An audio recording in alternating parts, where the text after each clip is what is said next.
Bonjour, mon nom est Alfred Matthews pour Jeux Techno et voici ma critique du jeu MLB The Show, auquel j'ai eu le plaisir et l'honneur de l'essayer sur la PS5 tout dernièrement.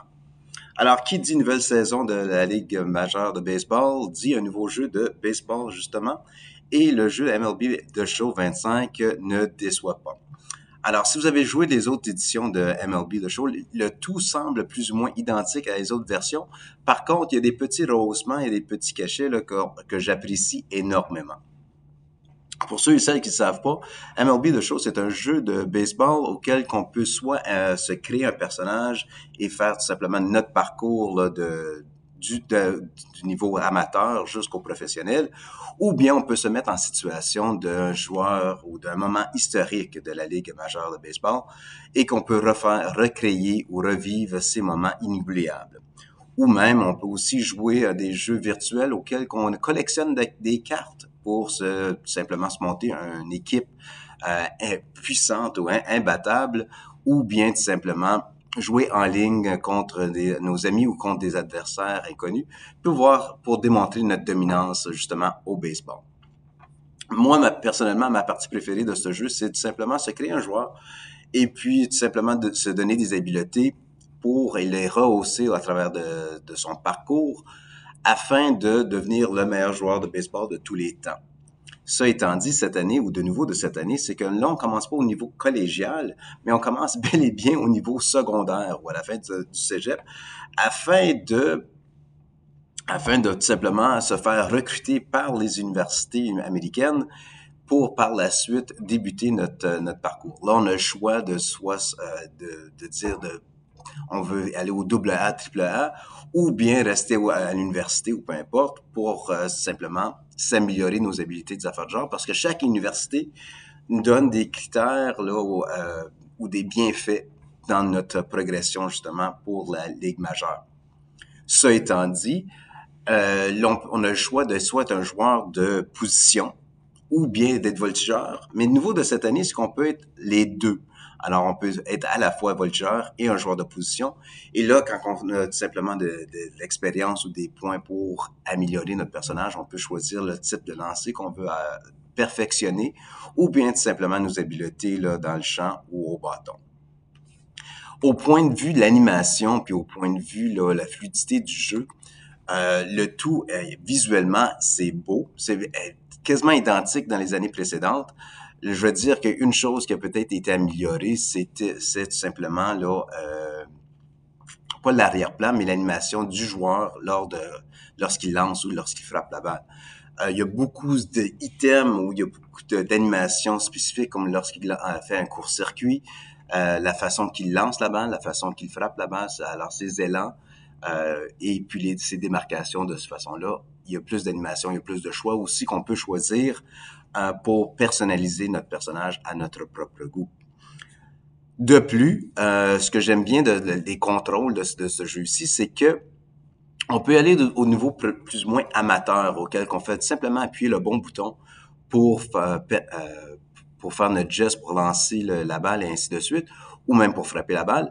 Ou bien on peut aller le côté plus spécifique, auquel on doit vraiment bien miser et puis bien ajuster nos mouvements avec les analogues tout simplement pour frapper la balle. Alors, il y a un peu de tout pour le tout, qui veut dire que soit que tu es amateur ou que tu es pas nécessairement un professionnel, mais vraiment tu cherches un défi au baseball, ce jeu te l'apporte, évidemment.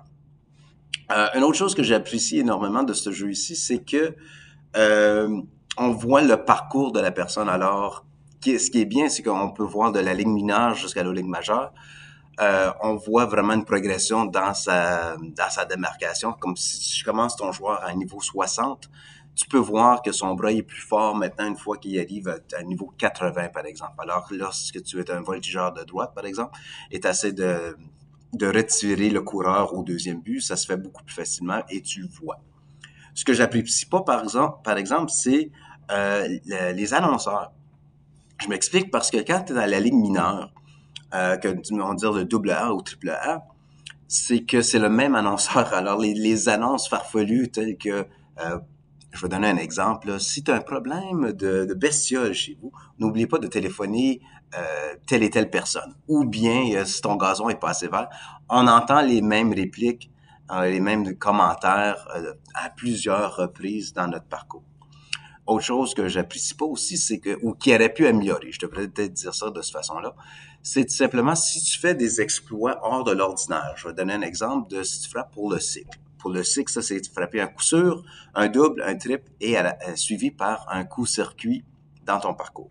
Là, tu vas avoir un journaliste qui va te poser des questions. Hey, bravo avec cet exploit. Comment te sens-tu?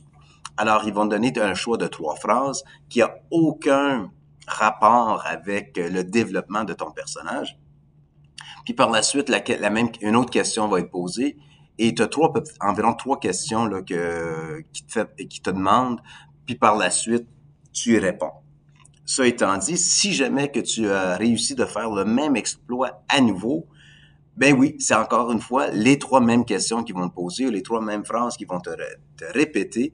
Alors, il n'y a pas de nouveau, c'est du pareil au même.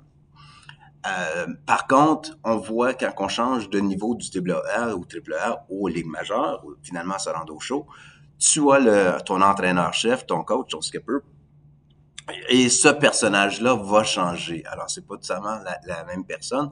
On voit que l'animation a été mise plus ou moins à point là-dessus, alors qui était bien, mais les phrases demeurent du pareil au même, peu importe le club ou l'organisation qui te repêche, les phrases sont identiques d'une situation à l'autre. Un autre bienfait de ça ici, du jeu d'MLB The Show, il y a une section que c'est le Diamond Dynasty auquel on peut collectionner des cartes pour se monter une équipe.